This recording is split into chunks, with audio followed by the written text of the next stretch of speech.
Imagine the queen consort, gone. No farewell, no official statement, no public appearance. One day she's there, draped in royal jewels, flashing that confident smile to the cameras, and the next, she's vanished. No trace, just silence. Now imagine discovering that it wasn't an accident. That King Charles himself ordered her disappearance. Into isolation, into exile, into a place so secret even palace insiders refuse to name it aloud. But why? Before we continue, please hit the like button, subscribe to the channel, and turn on the notification bell for updates. That's the question that's been tearing through the royal corridors like wildfire. Why would Charles, after decades of scandal, forgiveness, and personal sacrifice, choose now to banish the woman he fought the world to marry? Something catastrophic must have happened. Something so disastrous, so humiliating, that it shattered even his legendary patience. And it all began with what was supposed to be his proudest moment, the biggest royal event since his coronation. A night meant to unite the nation. Instead, it tore the monarchy apart. At first, the whispers were innocent enough. A rumor here, a tweet there. Camilla looked distracted. Charles seemed upset. Something went wrong backstage. But then came the leaks. Staff members whispering about shouting matches, frantic phone calls, and a royal protocol emergency that forced Charles to cut short the evening and retreat without explanation. And within 24 hours, Camilla was gone. Now, think about that for a second. This isn't a minor royal being told to lay low after bad press. This is the queen consort, the second highest figure in the monarchy, exiled, quietly, efficiently, without public notice. Why hasn't Buckingham Palace said a word? Why the sudden blackout in communications? And most importantly, where did she go? The answer, according to multiple insiders, lies in a centuries-old monastery hidden deep in the countryside. A retreat so remote it doesn't appear on public maps. A place used historically by monarchs and clergy to seclude those who had brought shame upon the crown. But before we get to that, we need to understand what really happened the night everything changed. That night wasn't just a PR embarrassment. It was a betrayal. A deliberate act that exposed a fracture inside the royal family, one so deep that it may never heal. Because according to sources close to the palace, Camilla didn't simply ruin the event. She sabotaged it. Whether out of jealousy, anger, or desperation, her actions weren't random. They were calculated. Now, you might be wondering, how could the woman who stood by Charles through decades of controversy turn on him so completely? The answer lies in the quiet power struggles that have been bubbling beneath the surface for months, perhaps even years. Charles, determined to rebrand the monarchy for the modern world, had begun sidelining certain traditions and, reportedly, certain people. That meant fewer public appearances for Camilla, more attention for William and Kate, and a quiet but undeniable shift in royal dynamics. Camilla noticed, and she didn't like it. She had clawed her way into the royal spotlight after being vilified for years, blamed for the breakup of Charles and Diana, booed at public events, and shunned by royal purists. To her, every step up the royal ladder was earned, fought for, defended tooth and nail. And now, she felt it slipping away. So when Charles's Grand Renewal Gala, a televised, globally broadcast celebration of the monarchy's new era, approached, Camilla saw it as her moment. Her chance to remind everyone who she was. The queen consort, the partner of the king, the woman who had survived scandal and come out victorious. But the night didn't go her way. According to palace staff, tension between Charles and Camilla had been mounting in the days leading up to the event. Arguments over speeches, disagreements over guest lists, even clothing choices had become sources of contention. And then came the incident. No one agrees exactly what happened. Some say Camilla gave an unsanctioned speech. Others claim she interrupted Charles during a crucial televised moment. A few insist she made a remark, a biting, offhand comment, that was picked up by a microphone and broadcast to millions. Whatever it was enough to humiliate the king in front of the world. Witnesses described the moment as chilling. Charles's face turned pale, his jaw locked, his hand trembling slightly as he tried to maintain composure. Cameras cut away, but insiders say the damage was already done. Within hours, press offices were scrambling to spin the story. Palace aides deleted footage. Social media posts disappeared. Official statements framed the event as a resounding success, But insiders tell a different story, one of panic, fury, and betrayal. Because that night, behind the walls of Buckingham Palace, King Charles reportedly lost his temper in a way few had ever seen. And if the reports are true, it wasn't just rage, it was heartbreak. He couldn't believe it.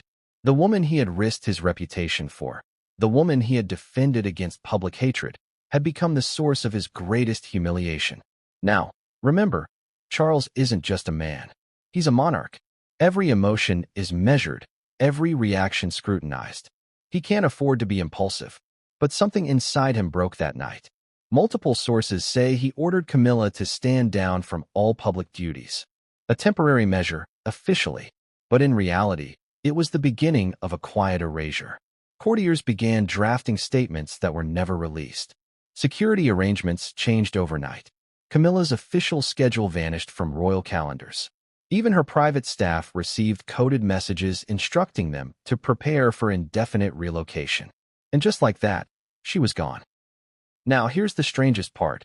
No photographs, no public sightings, no verified travel logs. Not one image of Camilla leaving London. Nothing. Instead, the rumor mill exploded. Some said she'd fled abroad. Others claimed she'd checked into a private clinic. But a very few, whispered something darker. That she'd been sent to a monastery under Church of England's supervision. Why a monastery? Because it offers the one thing the monarchy craves more than anything right now: silence. A place where no cameras are allowed. Where vows of confidentiality are sacred. Where those who stay are cut off from the world. Think about the symbolism. A queen consort, exiled to a place of prayer and repentance, the modern echo of medieval punishment. It's not just exile, it's purification, and it raises haunting questions. Was this Charles's decision alone, or was he pressured into it? Was it punishment or protection? Some insiders believe Charles wanted to protect Camilla from the public backlash. Others say it was an act of retribution, poetic justice for years of controversy that had finally caught up with her. But one thing is certain. The royal family hasn't been this fractured since the days of Diana. And here's where the contradictions pile up. Because even as palace spokespeople preach unity, William and Kate have reportedly taken over more of the monarchy's public responsibilities, smiling for cameras, hosting events, projecting calm. Meanwhile, Charles has withdrawn, appearing tired, distracted, almost haunted. Insiders describe the palace as eerily quiet. Meetings postponed, calls unanswered. The air thick with tension and unspoken fear. Everyone's asking the same question. What really happened behind those walls? Because this wasn't just a personal fallout. It was a political crisis inside a centuries-old institution that depends entirely on appearances. And as one senior royal aide allegedly said in confidence, when the queen consort disappears, something enormous has gone wrong. So here we are. The monarchy stands at a crossroads, one part of it smiling for the cameras, the other hidden in silence. And if the whispers are true, Charles's decision to send Camilla away wasn't just an emotional reaction. It was strategic, a way to contain the damage before it reached the public, before it reached Parliament, the Church, or the international press. But like all royal secrets, this one can't stay buried forever. Because there's always a trail, a missing photograph, a leak, a slip of the tongue. And soon enough, someone inside the palace will talk. The question isn't if the truth comes out, it's when. And when it does, it could rewrite the legacy of King Charles forever. Because imagine the headlines. King exiles his queen. The secret monastery of Camilla Parker Bowles. The Crown's silent scandal. Each headline more explosive than the last. The monarchy has survived wars, divorces, deaths, and scandals. But this is different. This is internal, personal. A king turning on his queen. And if history tells us anything, it's that royal betrayals always have consequences. Because once you exile love, can power ever truly protect you again? But the real story, the one Buckingham Palace hopes never sees daylight, is what actually happened during that royal event. Because that's where the downfall began. And what came next would change everything, and no one saw it coming. They called it the Grand Renewal Gala, the night meant to define the next era of the British monarchy. Televised across continents, broadcast live to millions. The event was supposed to be King Charles's ultimate statement, that after decades of turbulence, heartbreak, and public doubt, he had finally stabilized the crown. But in reality, It became the night the monarchy cracked from the inside. It began under perfect skies. The gardens of Buckingham Palace were transformed into a dreamscape of light and gold. Classical musicians rehearsed beneath archways. Cameramen whispered directions. Guests, from world leaders to Hollywood royalty, arrived in limousines shimmering under the evening sun. Every detail had been planned to precision.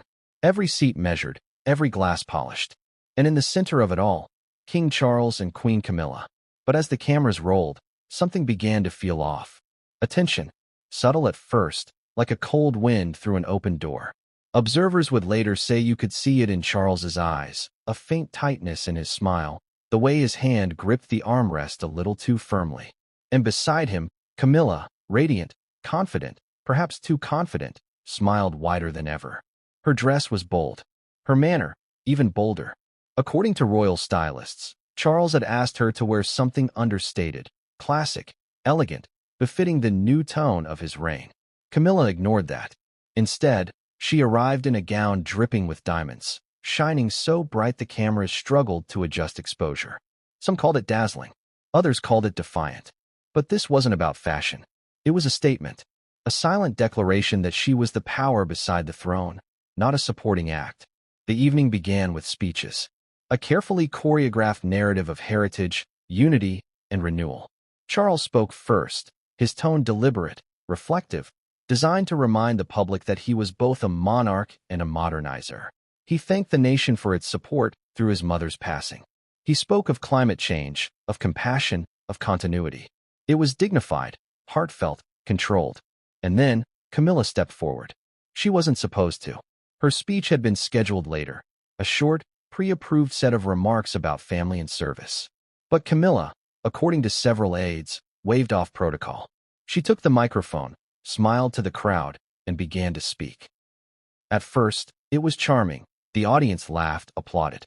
She praised Charles, teased him affectionately. But then, something shifted. Her tone hardened. Her words sharpened. In what some interpreted as a spontaneous moment, and others as deliberate sabotage, Camilla made an offhand remark. Something about being the one who truly keeps the palace running, followed by a pointed laugh. The camera caught Charles's expression, his smile froze. For a second, he looked stunned. Then came another line, one that royal watchers would later dissect frame by frame. Camilla mentioned the burden of leadership and how not everyone was made for it. The crowd tittered awkwardly. A few exchanged looks. Charles sat silent. His jaw clenched, and the cameras kept rolling. What was meant to be an elegant toast turned into a public spectacle of discomfort. Within minutes, royal aides began moving discreetly behind the scenes. Producers were whispering instructions through earpieces. Certain live feeds were cut. A segment scheduled for later was rushed forward to buy time. But it was too late. The moment had been seen. Online clips began spreading within hours, slowed down, zoomed in, analyzed. Body language experts speculated. Lip readers dissected every twitch. The hashtag royal disaster trended across platforms. And the British press, sensing blood, pounced. By morning, headlines screamed, Camilla's speech overshadows King. Awkward moment mars royal gala. Behind those smiles, trouble in the palace. But none of those headlines came close to capturing the chaos that unfolded behind closed doors that night. Because after the cameras stopped, all decorum collapsed. According to palace insiders, Charles erupted. The king, known for his careful composure, reportedly stormed out of the hall, ignoring his private secretary's pleas. Staff members described shouting echoing through corridors. Witnesses claimed Camilla tried to follow him, but Charles refused to see her. He locked himself in his study for hours. Those close to the couple said it wasn't just anger, it was disbelief. After everything they'd endured, the backlash, the scandals, the years of rehabilitation, this was the moment Camilla was supposed to help him restore faith in the monarchy. Instead, she'd humiliated him in front of the world. And for what? Ego? Jealousy? A moment of misplaced humor? Or something darker? Resentment over feeling sidelined by the growing influence of William and Kate? Because make no mistake, there's been tension for months. Sources say Charles's team had been quietly shifting public focus toward the younger royals, a deliberate move to present a fresh and modern image. Camilla, already aware that her public approval ratings were fragile, reportedly felt erased. This gala had been her chance to reclaim visibility. But instead of respect, she earned suspicion. Some inside the palace believe she wanted to embarrass Charles, to remind him that she still had the power to shake the institution if she wanted to.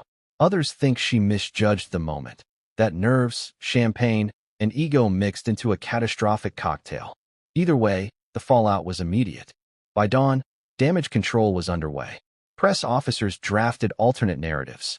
Photographers were instructed to delete certain frames. Certain clips mysteriously disappeared from streaming platforms.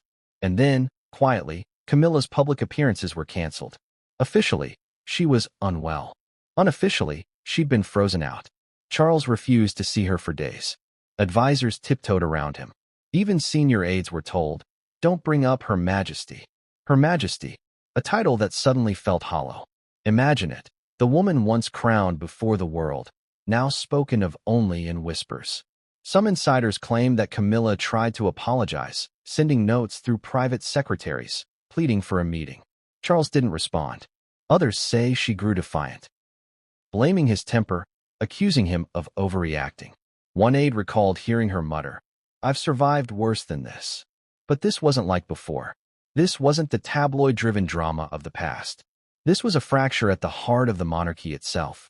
Because what the public didn't know, what was deliberately buried, was that the incident at the gala was only the tip of the iceberg. Behind the scenes, more was brewing. A leaked recording. A private conversation. Words that would devastate the king even more deeply than that disastrous speech. But that part of the story hadn't broken yet. For now, all anyone could see was a royal couple unraveling before their eyes. And Charles, determined to preserve what little dignity remained, decided to act. He canceled the remaining segments of the royal renewal campaign. Several scheduled interviews were pulled. Future appearances involving both he and Camilla were postponed indefinitely. Palace insiders described that week as the quietest in recent history. No laughter in corridors. No music from rehearsals. Just tension. A silent reckoning. Because in the world of royalty, perception is power. And right now, that perception was collapsing. What no one realized was that Charles had already begun forming a plan. Not just to contain the scandal, but to remove its cause altogether. He wouldn't shout about it. He wouldn't let the tabloids feast on it. No, this would be handled quietly, discreetly, permanently. Because for a king who waited 70 years for the throne, one thing had become crystal clear that night. The monarchy could not afford another humiliation. And if that meant sacrificing the woman he loved, so be it. But what Charles didn't anticipate was that this disaster was only the beginning. Because the speech was bad enough, but the secret that followed would destroy him. And that secret was about to surface. The event was over. The cameras were gone. But someone somewhere had kept recording. And when that recording reached the king's desk, everything changed. What came next would ignite the most private war in modern royal history. And no one, not even Camilla, could escape it. The doors of Buckingham Palace had never seemed so heavy. After the disastrous gala, the corridors were silent, the kind of silence that feels alive, as if the walls themselves were holding their breath. The last photographers had been escorted out, the guests' laughter long faded into the London night. And somewhere deep inside the palace, King Charles locked himself away. For hours, no one dared to knock. But from behind those closed doors, the sound was unmistakable. The sharp crack of a glass thrown against the wall, the low thud of a fist on oak, the muffled, trembling voice of a man who had just been humiliated by the one person he trusted most. "Find her," he reportedly said to his private secretary. The words were calm, too calm, and that terrified everyone. Because when the king went silent, people knew what that meant. He wasn't done being angry. He was planning. Camilla had returned to her private quarters hours earlier, escorted by aides who didn't dare speak. She had said nothing, only removed her jewelry with trembling hands, still pretending that the evening had been misunderstood. But she could feel it, the shift, the eyes of the staff, the tight smiles, the way even her most loyal attendants avoided her gaze. The damage was done. According to a senior insider, Charles refused to see her that night. He ordered everyone out, the aide recalled. He wanted total isolation. Even his valet wasn't allowed in. Inside his study, Charles sat surrounded by reminders of his life's work, portraits, letters, ceremonial relics, all meaningless in that moment. For decades, he had fought to be taken seriously as a monarch in waiting, to rebuild public trust, to prove that his personal scandals were behind him. And now, in one reckless evening, it all felt like it was unraveling again. One of his advisors, an old friend from his duchy days, was finally summoned. "She's crossed a line," Charles said, his voice hoarse. "You saw it. Everyone saw it." The advisor hesitated. "Your Majesty, perhaps." Charles interrupted. "No, don't soften it. That wasn't an accident. It was deliberate." He poured himself a drink, hands shaking slightly. Then, as if realizing he didn't want to be seen that way, he set it down untouched. The advisor later confided to another courtier, "I've never seen him like that. Not even after Diana's interviews. This wasn't sorrow. It was betrayal, the kind that cuts bone deep." In the palace hierarchy, loyalty is currency.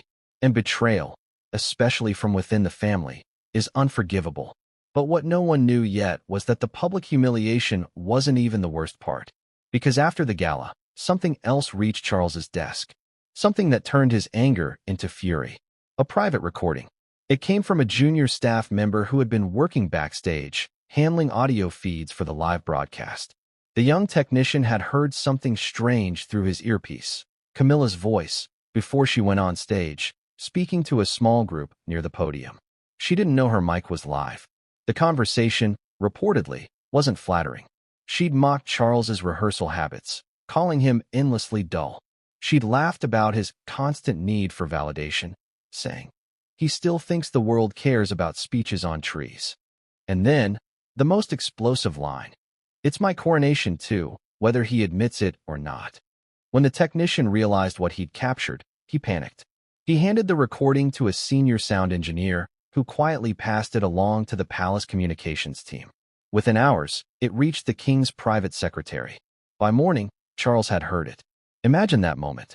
A husband, a king, listening to the woman he defended against every public storm. Mocking him, belittling his life's mission, laughing at his expense. Witnesses say he stood perfectly still for nearly a full minute after the recording ended. No movement, no breath, just silence. Then he said one word, "Enough." That's when the lockdown began. Security teams were instructed to review all external communications. Palace PR staff were placed on standby. Trusted advisors were summoned from Windsor and Balmoral. But no one was told the real reason. They were told it was a containment exercise, a media control simulation. But those close to Charles knew. It was retribution disguised as strategy. He wasn't just angry. He was humiliated in front of the entire world. And worse, he'd been mocked behind his back by the very person who was supposed to protect his crown.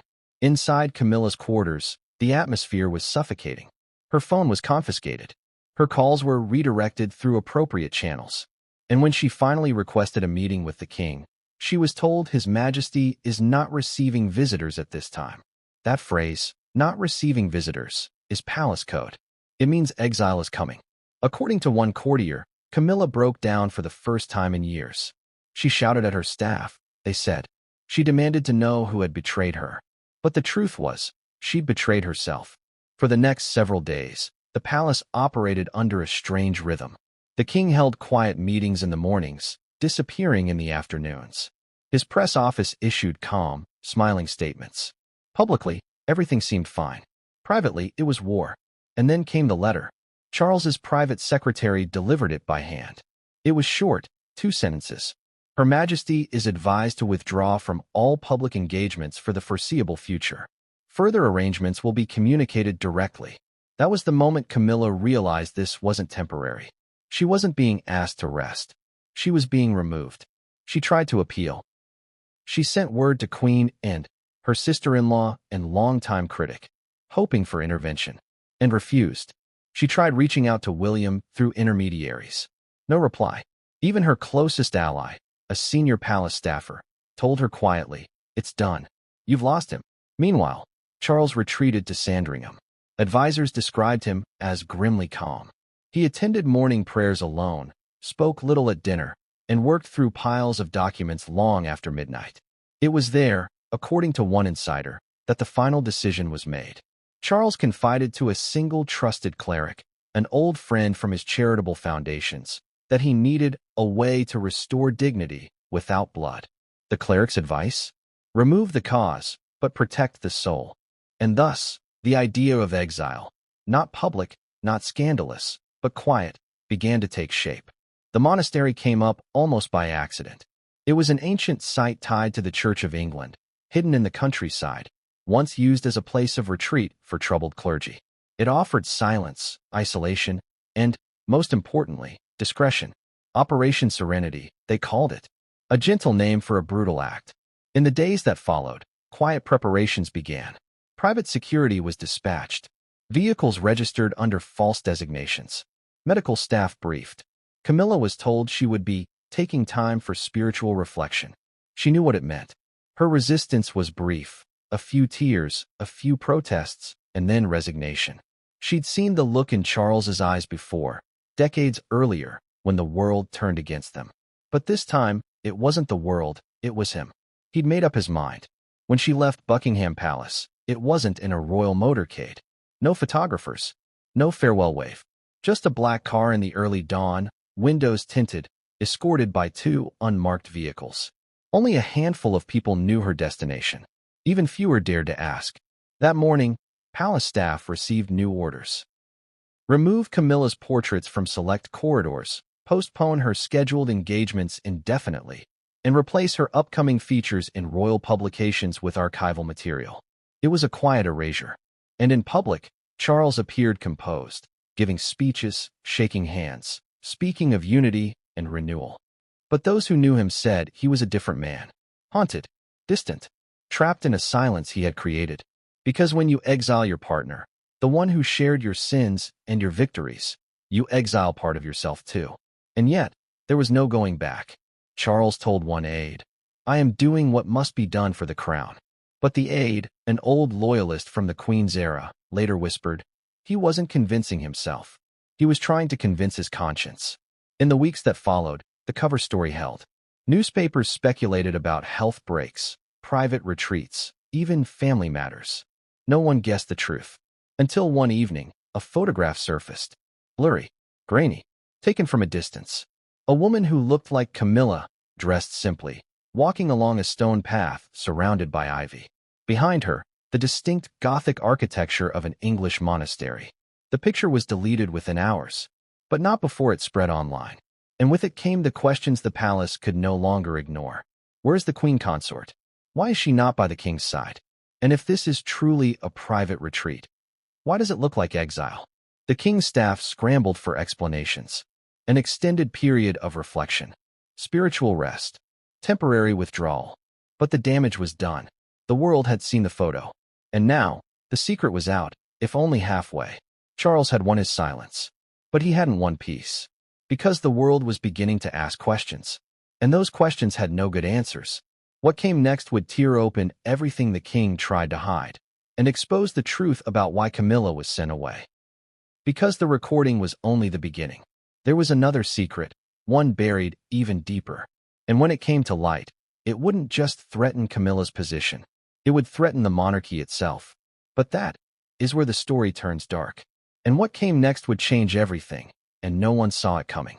It was supposed to end there, with silence. Camilla gone, the palace calm, the press distracted. But Buckingham Palace has never been good at keeping ghosts buried. Because just when King Charles thought the scandal had been contained, something else emerged. Something far more dangerous. A secret so explosive that it didn't just threaten his marriage. It threatened the very bloodline of the crown. It began with a whisper. A palace aide, young, ambitious, perhaps too curious for their own good, stumbled upon a series of internal memos. These weren't ordinary briefings. They were transcripts, pulled from private communications intercepted months before the gala. Communications that involved Camilla and a name that had long been erased from royal records. The name wasn't unfamiliar. In fact, it was chillingly familiar. Someone from Charles's past. Someone whose return would reignite a history of guilt and betrayal the monarchy had spent decades trying to bury. But before the truth came out, before the shockwaves tore through the royal corridors, it said that Camilla had already been playing a dangerous game. A game that began out of fear. fear of losing everything. Because before that fateful night, Camilla had begun sensing the change. Charles was drifting. William was rising. Kate's influence was unstoppable. The monarchy's focus was shifting to the next generation, sleek, polished, untainted. And where did that leave her? Camilla knew how fast the public could turn. She'd seen it happen before, adored one moment, vilified the next. She'd clawed her way to respectability after years of being branded a villain, and she wasn't about to let anyone push her back into the shadows. So she started gathering her own information. Private meetings, discreet phone calls, old contacts in the press and the clergy. If Charles was planning to cut her out, she wanted to know before it happened. But somewhere along the way, she found something she shouldn't have. Something not about her, but about him. A document, buried deep in royal archives. Misfiled, according to one archivist, under Personal Matters, 1987.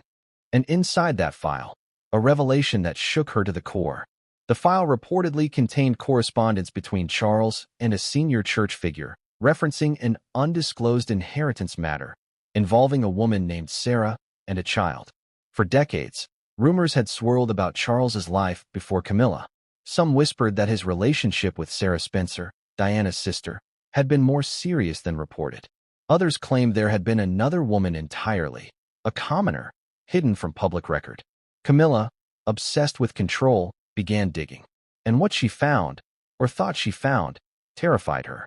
According to one insider, she became convinced that Charles had fathered a child before his marriage to Diana, a child whose identity had been quietly protected under church supervision, possibly even with financial support from the duchy. To Camilla, this wasn't just scandal, it was betrayal. Because if it were true, it meant she was never the only secret, and perhaps never truly the love of his life. In the days leading up to the gala, those who saw her said she was unusually tense, demanding changes to seating charts, obsessing over speeches, even arguing over which guests were invited. At the time, most assumed she was just being controlling, but insiders now believe she was unraveling. She'd discovered something that threatened her place in history, and she didn't know what to do with it. So when she took that microphone at the gala, her comments weren't spontaneous at all.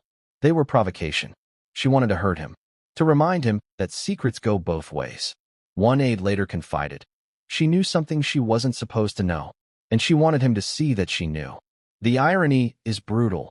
Her attempt to assert power became the very act that led to her downfall. Because the day after her exile, those same memos, the ones she'd found, landed on Charles's desk, delivered anonymously. No sender, no explanation, just a small envelope marked for His Majesty's eyes only. Inside, photocopies of the same documents Camilla had been obsessing over. When Charles saw them, the blood drained from his face. Not because of what they said, he already knew the truth, but because he realized how close she'd come to exposing everything. The monarchy had weathered many storms, but this one could destroy it outright.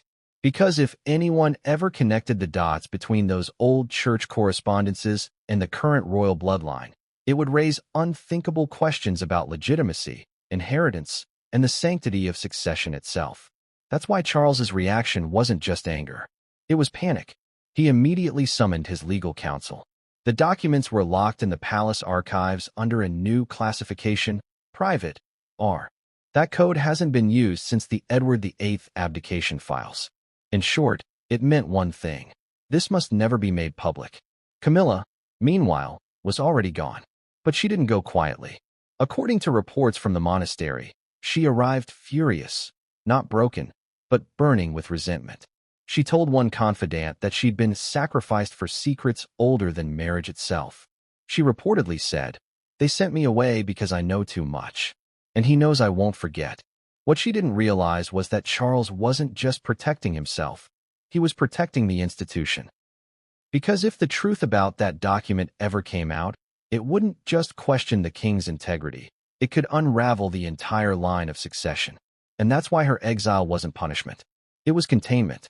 By removing her from public life, Charles removed the threat. At least, that's what he thought. But the palace underestimated one thing: curiosity. You can bury evidence, silence staff, erase footage, but you can't stop curiosity. Because within days of Camilla's disappearance, journalists began connecting threads. The same mysterious Sarah, mentioned in old church archives, had once been photographed with Charles at Balmoral.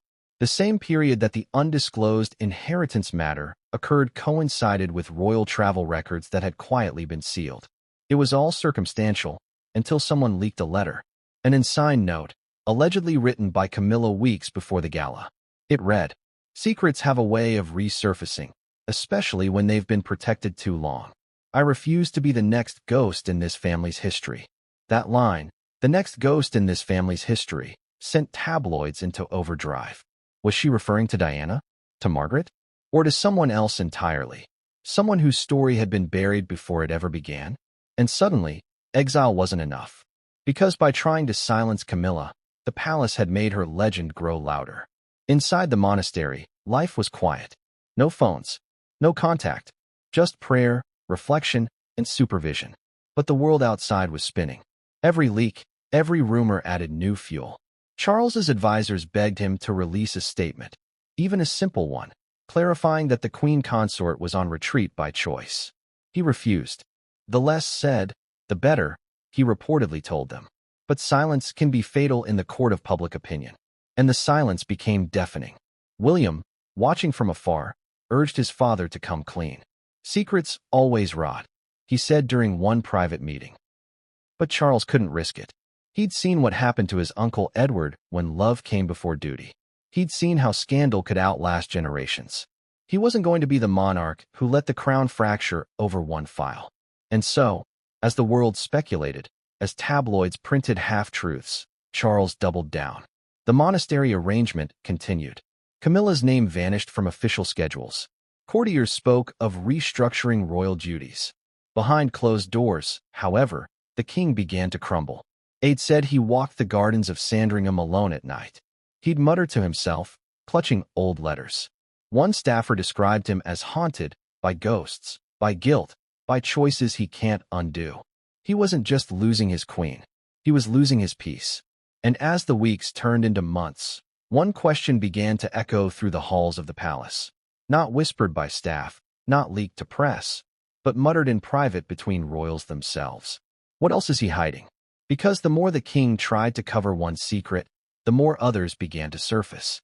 Old affairs, financial irregularities, hidden archives, and those cracks, invisible to the public but glaring to those inside, were spreading. That's when something unexpected happened.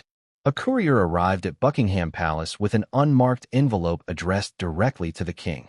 Inside was a single sheet of paper. No name, no seal, just 5 words written in Camilla's handwriting. "I know who Sarah is." The message was dated 2 days before her exile. For Charles, it was like watching the past rise from the grave. Whoever sent that note, whoever helped Camilla find those files, wasn't finished. And that realization sent chills through the palace. Because this wasn't just about one scandal anymore. It was about history catching up with a family built on secrecy. Charles had exiled Camilla to protect the crown. But in doing so, he'd started something irreversible. He'd buried one queen and unearthed a ghost. And that ghost was about to speak. What came next wouldn't just threaten his reign. It would threaten the very definition of royal blood itself. But before that truth reached the world, someone inside the palace decided to leak the photograph, the one that would expose the lie of Camilla's disappearance. And that moment would ignite the second act of the royal crisis. Because the world was about to discover that exile wasn't silence. It was preparation. And what Camilla did next, no one, not even the king himself, saw coming. They say every empire falls because of one secret that refuses to stay buried. For King Charles, that secret didn't come from an enemy or a rival. It came from a recording that should never have existed, a recording that would unravel everything he thought he'd contained. It began quietly, as all disasters do. A message arrived at Buckingham Palace marked urgent, internal use only. No sender, no return address. When the king's private secretary opened the envelope, he found a simple USB drive. No note, no context, just a single file labeled "The Queen's Truth." The secretary hesitated. He knew better than to bring the king gossip or blackmail attempts. But something about the envelope, its seal, its discreet courier route, suggested it hadn't come from the press. It had come from inside. When Charles pressed play, The world as he knew it began to collapse. At first, the audio was faint, rustling papers, soft laughter, and then a voice unmistakably belonging to Camilla. Calm, almost playful. And then another voice. A man's. Familiar. One of his oldest allies. The two were speaking privately, unaware they were being recorded. The subject? Charles himself. Camilla's tone dripped with frustration. He still thinks he can outsmart everyone. After all these years, he's still the boy craving approval. But it's all coming undone, and he doesn't even see it. Then came the damning line. The crown isn't his anymore. It's being managed for him. Those words froze Charles. It wasn't just criticism, it was betrayal at the deepest level. A wife mocking her husband's authority to one of his advisors. A man he'd trusted with confidential state affairs. The conversation continued, snide remarks about his declining health, whispers about how William and Kate have the public now, and a chilling laugh when the man said, "Then let them have the throne. She'll never survive the truth anyway." Click. End of file. Charles sat in silence. His reflection shimmered in the polished desk. His pulse thudded in his ears. The betrayal wasn't only emotional, it was existential. Because if that recording ever reached the press, it wouldn't just humiliate him. It would confirm every whisper that the monarchy was fractured, leaderless, and rotting from the inside. He replayed it twice. 3 times. By the 4th, he wasn't listening to words anymore. He was hearing the end of his reign. His private secretary tried to speak, but Charles raised a trembling hand. "Don't," he said quietly. Not a word. For a long time, no one moved. Finally, the king said, "Find out where this came from, and destroy every copy." But in the palace, nothing ever stays contained. Within hours, multiple copies appeared, emailed to private inboxes, transferred on encrypted devices, even referenced in group chats between senior aides. Someone inside was distributing it. Operation Serenity, the plan to quietly exile Camilla, hadn't silenced her. It had triggered a rebellion from within. That evening, Charles called an emergency meeting. No advisors, no press secretaries, just his most trusted inner circle, and Edward and 2 senior staffers. He played the recording. Anne's expression didn't change. She'd never trusted Camilla. "I told you," she said flatly. "You can't build loyalty on scandal." Edward looked ill. "If this leaks, we're finished. The monarchy can't survive another Diana moment." Charles stared at the fireplace, his face ghostly pale. "It won't leak," he said. "I'll make sure of that," and leaned forward. "You can't threaten her, Charles. Not now. She's fragile, and desperate people do desperate things." But Charles wasn't listening. His mind was already spinning. He'd forgiven Camilla before, for rumors, for gossip, even for public missteps. But this wasn't forgivable. This was treason, not against the man, but the crown. And yet, something inside him hesitated. Love, habit, guilt. He whispered, "She didn't used to be like this," and looked at him sadly. "None of us used to be like this." The next morning, the king's private security detail received a classified order. Locate every source of the recording, trace the distribution path, and retrieve or destroy any remaining copies. The search led them to a single person, one of Camilla's former assistants, quietly dismissed before her exile. When they found her in a small flat outside London, she didn't resist. She handed over a second drive, one labeled simply proof. Inside were emails between Camilla and her confidant, the same man from the recording, discussing how much longer Charles could hold on and what happens if William takes over sooner than expected. In one email, Camilla had written, "If he falters, we need a plan. I won't be erased. Not again." Those words made the king's blood run cold. Because that wasn't paranoia, it was preparation. It meant that even before her exile, she'd been preparing for the possibility that Charles might not stay on the throne, that she might need to protect herself from the very system she'd fought to enter. And now, thanks to the recording, she had leverage. Meanwhile, deep in the monastery, Camilla was no longer silent. She'd managed to reach out through intermediaries, former allies, sympathetic clergy, even an old journalist friend who owed her favors. Her message was clear. "If they destroy me, I'll destroy them too." Whispers of her defiance reached the palace within days. Charles's advisors urged him to issue a statement, something diplomatic, something human. But the king refused. "She's already speaking," he said grimly. "Let her words bury her." He underestimated her. Because Camilla wasn't planning to hide forever. Somewhere inside that monastery, she'd regained her fire. She'd started keeping notes, documenting everything she'd seen, everything she'd heard, every secret whispered behind royal doors. Her diary, according to one insider, read like a confession and a weapon combined. And as rumors of the recording leaked into the media, journalists began hunting for her. But none could find her. Because she was protected by the same church that once protected the monarchy's own secrets. Irony at its finest. Back in London, Charles's grip on control was slipping. The more he tried to erase the recording, the more copies surfaced. Someone inside his own circle was leaking it deliberately, piece by piece, to specific reporters and online commentators. Fragments appeared online. Snippets of audio, blurred transcripts, headlines hinting at a royal rift deeper than ever imagined. The palace called them fakes. But deep down, Charles knew the truth. He could hear her voice. The laugh. The tone. The same tone that once charmed him now mocked him from every device. Every night, he replayed the same question in his head. How did it come to this? How did love curdle into strategy? How did trust turn into weaponry? He'd fought for decades to make Camilla legitimate, to crown her, to protect her. And now she was the sword hanging over his crown. One of his aides dared to ask, "Your Majesty, what should we do if she goes public?" Charles stared out the window, his reflection blurred against the London rain. "Then I will abdicate," he said quietly. The room froze. He didn't mean it as drama. He meant it as reality.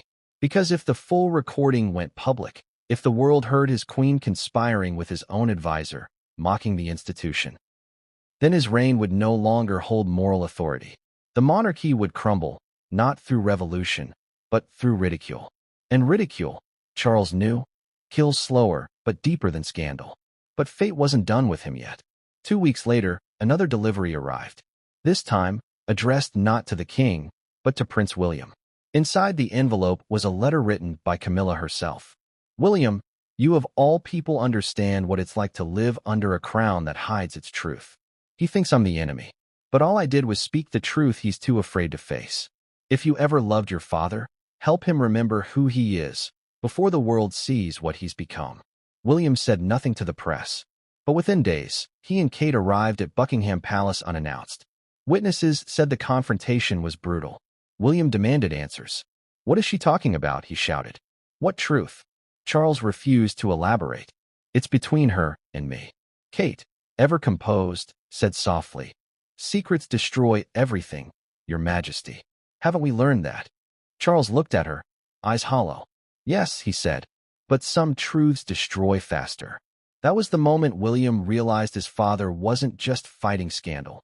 He was fighting ghosts. And that the war wasn't between Charles and Camilla anymore. It was between the past and the crown itself. Then, one night, the inevitable happened. A major international broadcaster received a copy of the full recording, unedited, verified. Within hours, it was online. Millions listened. The queen consort mocking her husband. The advisor laughing about succession. The implication that the monarchy was being managed behind the scenes. The world erupted. Hashtags trended. Politicians called for clarity. Commentators called it the end of royal mystique. The palace released a short statement. The king remains focused on his duties and will not dignify malicious distortions. But it was too late. The damage was done. Public sympathy evaporated overnight. Approval ratings plunged. And somewhere in that monastery, Camilla smiled for the first time in months. Not because she'd won, but because she'd finally been heard. Inside the palace, Charles sat alone in his study, the weight of centuries pressing down on him. He whispered to himself, "I tried to build something lasting, and I destroyed it with silence." He closed his eyes. The voices from the recording played again in his mind. Her laughter, his advisor's betrayal, his own failure to stop it. The monarchy had survived wars, divorces, abdications, but this time, the enemy wasn't outside. It was inside the very heart of the crown. And as dawn broke over London, a new crisis began to form. Because the recording wasn't the end. It was only the first piece of a much larger plan. One that Camilla had set in motion long before she disappeared.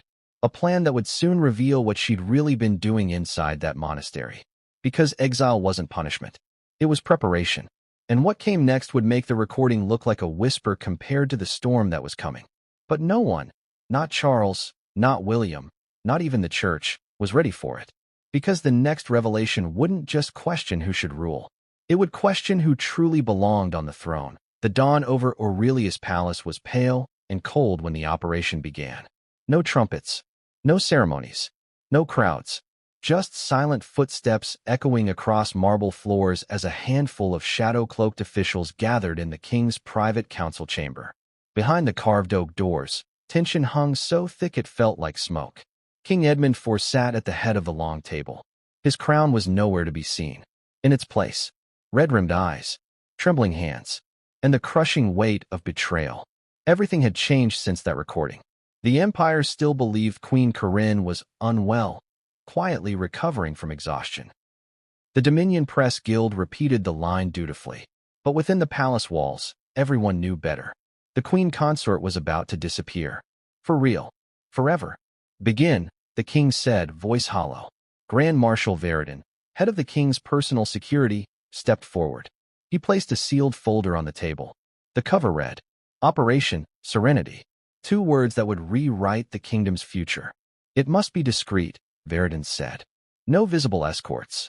No official vehicles. It cannot look like punishment. Because it isn't, Edmund snapped. Silence. Nobody dared challenge him. But everyone knew the truth. This was punishment. In the corner of the chamber stood Lady Seraphine, royal archivist and the king's most trusted mind. Her fingers tightened on a stack of documents, surveillance reports, transcript fragments, whispers gathered from inside the palace's deepest walls. She spoke softly. If word spreads that Her Majesty plotted against you, the entire crown could fracture. We lose the commons. We lose the council. We lose public loyalty overnight. Edmund swallowed hard. She didn't plot. She complained. She doubted me. Your people will not see the difference, Seraphine warned. That was the danger. Perception. Narrative. Everything wasn't about truth. It was about story. And tonight, the royal story was being rewritten. Meanwhile, in the queen's chambers, Corinne paced like a lion in a cage. Gone were her jewels. Gone were her attendants. Just a gray cloak and 2 silent guards stationed inside her door. When Grand Marshal Veridon arrived, she didn't flinch. She turned slowly, chin high, eyes burning with fury that seemed to crackle in the air. So it's happening, she said. Veridon nodded, expression unreadable. By order of His Majesty, the High Council is prepared to receive you. Corinne let out a sharp laugh. A monastery. How poetic. Veridon's jaw tightened. It is not punishment. No, Corinne murmured. It's erasure. She moved closer, staring deep into his eyes. Tell me, Marshal, will I be allowed visitors? Letters? A voice. You will have peace, he replied. Her smile twisted. Peace is just silence by another name. Outside in the corridors, as Corinne was escorted through shadowed hallways, palace staff pretended not to look, eyes fixed to the floor. Fear, guilt, curiosity, they all felt it. She passed servants who had once bowed deeply, now frozen like statues. She passed portraits of long-dead queens, each with painted smiles hiding centuries of secrets. As she walked, Corinne whispered under her breath, Remember me. It was unclear whether she spoke to the portraits or the palace itself. At the palace gates, 3 unmarked carriages awaited, black horses, black leather, black iron fixtures. The symbol etched on the door was subtle, a single silver feather, the sigil of the sanctum of the ascendant faith, a secluded order whose purpose was to tend the troubled souls of royalty and nobility. But in truth, it was a spiritual vault, a velvet prison. Inside the first carriage sat Father Caldus, a stern, soft-spoken cleric with steel eyes. He bowed respectfully. Your Majesty, he said. Corinne bristled. That title expires the moment I step inside your walls. Father Caldus tilted his head. Titles are mortal. Souls are eternal. Spare me, she snapped. But her voice trembled. For the first time, she felt afraid. Back inside Aurelius' palace, King Edmund watched from a hidden balcony above the courtyard. He saw the cloak. He saw her raise her chin. He saw her stare straight ahead. She didn't look back. Not once. That was the part that hurt most. Prince Alistair appeared beside him, silent. His face was pale, his jaw tight. Father, he said quietly, this will haunt you. Edmund didn't look away from the departing carriages. Everything haunts a king. Then why do it? Edmund finally turned. There was no anger, only exhaustion. Because she was ready to burn something I cannot rebuild. Alistair frowned. And now she will burn alone. Edmund closed his eyes. Better alone than together. At Valewood Manor. Days later, Queen Corinne arrived at an isolated estate belonging to the sanctum. A sprawling stone monastery surrounded by dense pine forests and mountains that swallowed the horizon. No villages nearby. No trade routes. No passers-by. Isolation perfected. Inside, the halls echoed with quiet footsteps and whispered prayers. Cloaked clergy tended to herb gardens, polished ancient stone altars, and rang bells at dawn. It was beautiful and terrifying. Father Caldus led Corinne to her room, a private chamber with a single window overlooking the mist. "This is where your journey begins," he said. Corinne raised an eyebrow. Journey? To reflection? To healing? To shedding worldly attachments? Corinne scowled. "I refuse." Father Caldus placed a leather-bound journal on her desk. "Record your thoughts," he said. "Write. Release." She pushed it aside. He simply smiled. "Everyone writes eventually." As he left, he locked the door. Only then did Corinne feel truly alone. Back at Aurelius' palace, the press storm begins. 2 weeks later, a grainy photograph leaked. Corinne, cloaked in gray, walking along an ivy-covered monastery path. A hooded cleric beside her. Stone walls rising behind them. Within minutes, the image was everywhere. The queen consort in seclusion? What is King Edmund hiding? Has the crown silenced Corinne? The Dominion press guild begged for answers. Late-night commentators smelled blood. Foreign tabloids screamed conspiracy. Inside the palace, panic ignited. King Edmund's chief advisor slammed his fist on the table. "We must respond." But Edmund shook his head. "Silence is safer than lies." The advisor glared. "Your Majesty, silence is fueling them." Edmund turned away, voice cracking. "Then let them burn their imaginations out." But he knew imagination was a fire that never died. Inside the monastery, something changes. Corinne spent days pacing her cell. At first, she refused to eat. Then she refused to speak. Then she started reading. Ancient manuscripts. Forgotten royal histories. Records of queens exiled long before her. Women erased from public memory simply because they knew too much. Corinne's fingers tightened around a sentence in one dusty book. "The silent queens write history from shadow." It struck her hard.